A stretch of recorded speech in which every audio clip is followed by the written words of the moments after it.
Hola a todos, bienvenidos a Filosofía Clase B, yo soy Oscar. Me dicen que el término conservador como derecha e izquierda dicen realmente muy poco. Estoy de acuerdo, esto es un término que surgió del uso coloquial. Había en el espectro político un grupo de personas que eran bastante numerosas, pero que no llamaban mucho la atención, no escribían panfletos, no tiraban tiros, estaban ahí y se inventó una palabra para referirse a ellos, pero sí tiene una cierta vaguedad y esto es inevitable porque esta vaguedad, esta falta de una definición precisa es propia del habla coloquial, de donde sale el término. No quise decir lo contrario. Um, ¿Qué opino de quien dice solo la revolución ha logrado progresos? Que es falso, y esto no es algo que opine, es algo que se puede corroborar. Cíteme un solo ejemplo de un progreso que haya logrado una revolución. Toda revolución termina en un fracaso espectacular y en el retorno al régimen previo del que había, que había derrocado. Ninguna ha logrado nada. Ninguna logró jamás nada.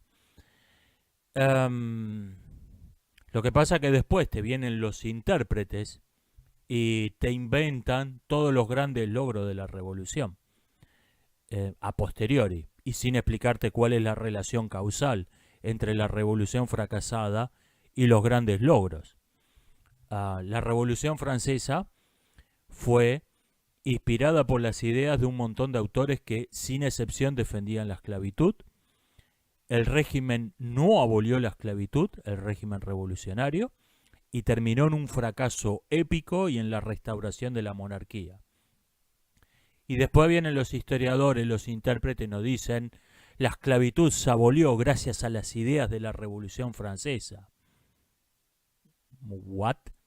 ¿Me pueden explicar cuál se supone que es la relación causal entre una revolución fracasada que instaló un régimen esclavista basado en las ideas de autores que defendían la esclavitud y gracias a eso se abolió la esclavitud? ¿Cuál se supone que es la relación causal? Em, Esto lo vemos en la propaganda marxista todo el tiempo. Esto como son los magios. We do, cualquier cosa buena que aparezca, incluso cuando ellos la combatieron abiertamente, lo cual es un caso frecuente. Esto existe gracias a nosotros. Nosotros lo logramos. Incluso lo que combatieron abiertamente. Después del fracaso, logro del marxismo. Es falso, las revoluciones no han servido jamás para nada. No ha salido una sola cosa buena de una revolución en toda la historia de la humanidad. Um, Durkheim era conservador, según mi concepto. No le hubiera agradado mucho la definición, por cierto, no fue la opinión de sus contemporáneos. Estuvo siempre a dos pasos de ser considerado un propagandista revolucionario. Um, de modo completamente erróneo, en mi opinión. Um, yo diría que sí, que fue más bien conservador. Lo que pasa que Durkheim, precisamente el núcleo de sus ideas es la sociología no es una ideología. La sociología, o sea, no hay una física de izquierda, una bioquímica de derecha.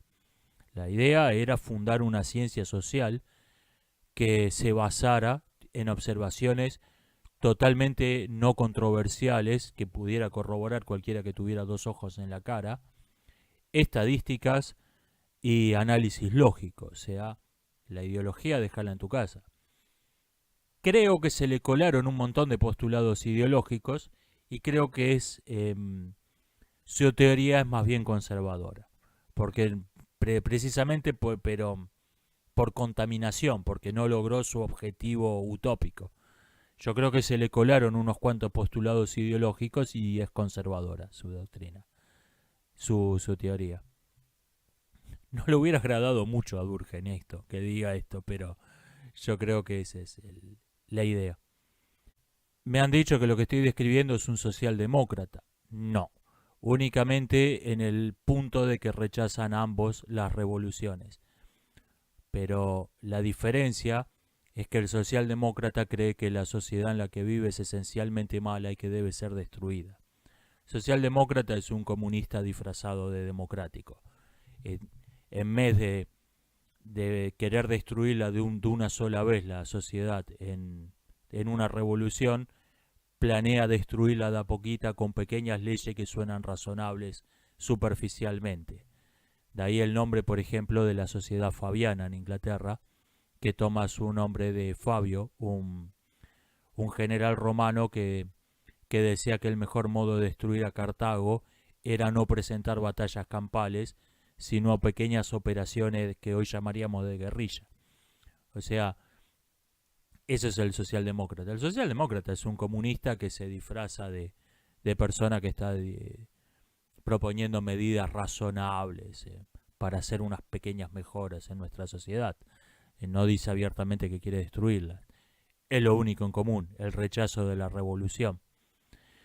¿Qué debería hacer una persona que vive bajo un régimen totalitario nefasto? El punto de ese video era rechazar la definición de que un conservador es alguien que se opone a los cambios. Ese era el punto del video. Yo creo que una persona puede vivir en una civilización que tiene fallas esenciales. O sea, yo básicamente me defino como conservador refiriéndome a la civilización occidental, que creo que es esencialmente buena, más allá de lo que esté mal en ella. ¿Qué pasa cuando alguien vive en una civilización, por ejemplo el Islam, una civilización fundada sobre una religión que me parece nefasta en un 90%? Bien, incluso en ese caso, sacarse una utopía del sombrero y querer imponerla por la violencia me parece una pésima idea. Hay dentro de esta religión hay un montón de variantes, unas más razonables que otras. Hay cosas buenas dentro de esa civilización, y yo lo que haría es una selección.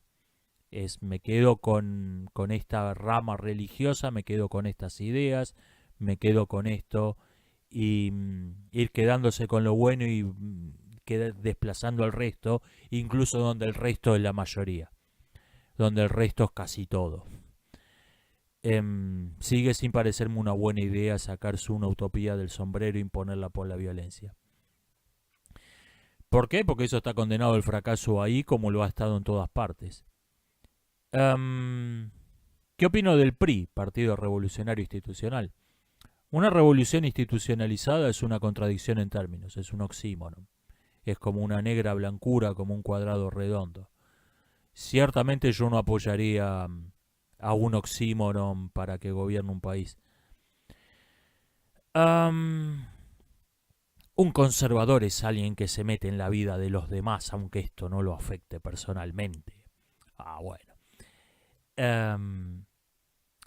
La falsa definición de las perversiones como minorías sexuales, como gente que integra una minoría sexual y lo único que quieren es vivir sus vidas en paz y no ser oprimidos por la mayoría, por el autoritarismo de una mayoría, es análogo cumple la misma función a la falsa definición del feminismo como la ideología que busca la igualdad entre los sexos. La única diferencia es que esta mentira todavía se la toma en serio un montón de gente. La otra ya no. O sea, el que te la repite sabe que está mintiendo. Unos años atrás, cuando alguien decía estar en contra del feminismo, le decían, usted se opone a los derechos de las mujeres, usted se opone a que las mujeres puedan estudiar, votar. Hace años que no lo escucho. Hoy el día el que te dice la definición de propaganda del feminismo, sabe él mismo sabe que está mintiendo. En cambio, la falsa definición de las perversiones como minorías sexuales que quieren hacer su vida sin molestar a nadie, todavía se la cree un montón de gente, todavía se la toma en serio. Es la única diferencia. Xavier Argentina escribe un texto muy largo, una crítica muy larga donde dice muchas cosas, me voy a tener que seleccionar alguna. Básicamente resalta el maquiavelismo de los partidos conservadores. Sí, o sea, no quiero que ese video se interprete como una defensa de los partidos conservadores que se han caracterizado por un extremo maquiavelismo y además con frecuencia no han sido partidos conservadores. El Partido Conservador de Argentina, fascista. El Partido Conservador de Inglaterra, neoliberal. O liberal, si el que no le gusta este término. O sea, ni siquiera, no solo son maquiavélicos, ni siquiera son conservadores los partidos conservadores. Pero tengo una objeción más profunda, no con los partidos, sino con los conservadores hoy en día. Estoy viendo un comportamiento típico del utopismo, un comportamiento típico de los defensores de una filosofía utópica. ¿Por qué?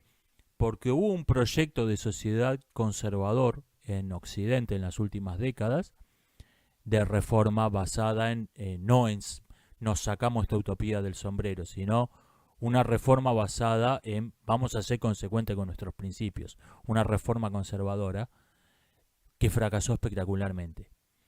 Y estoy viendo el comportamiento típico de los defensores de un proyecto revolucionario cualquiera. Esos son los que se oponen, son una minoría extremista sin importancia, aunque las estadísticas desmienten esto. Ignorar los hechos que contradicen su discurso, ignorar olímpicamente lo que están viendo con sus propios ojos, atribuir el fracaso a una causa externa, o sea, fue culpa del bloqueo norteamericano, y finalmente repetir el mismo discurso como si eso nunca hubiera ocurrido.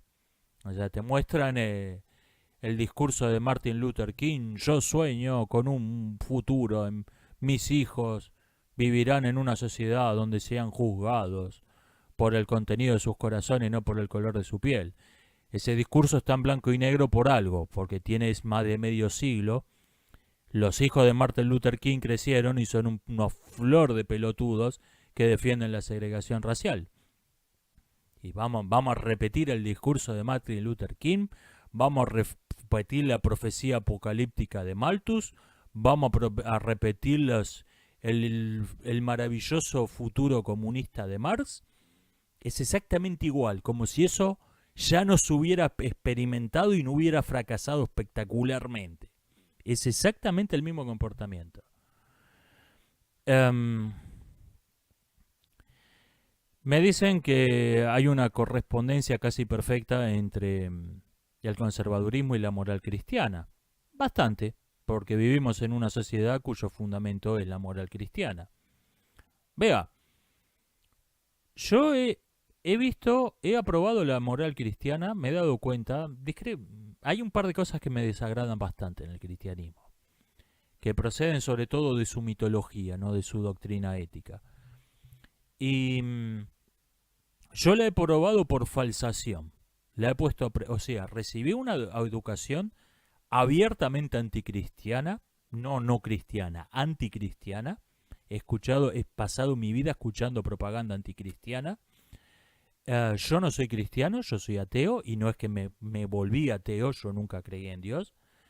Y tuve que aceptar que es de los discursos, de las grandes doctrinas ético-religiosas, he tenido que aceptar que es la mejor. O una de las 2 o 3 mejores. Podio seguro. A pesar, he tenido, ha pasado la prueba de la falsabilidad en mí esa ética. He tenido, con todo un adoctrinamiento en contra, he tenido que reconocer que es un estupendo sistema ético. No porque, bueno, eso te parece a vos porque fuiste adoctrinado. No, fui adoctrinado en una ideología anticristiana. Sí fui adoctrinado. Fui adoctrinado para rechazarlo, el cristianismo. Y no creo en el mito. No soy cristiano. Y tuve que reconocer que es uno de los más profundos, más nobles sistemas éticos que se han postulado en este mundo. Así que no tengo ninguna objeción. Sí tengo una objeción con los fundamentos mitológicos del cristianismo. Eso es lo que creo que hay que corregir. Pero no con su ética. Voy cortando por acá. Nos estamos viendo. Hasta la próxima.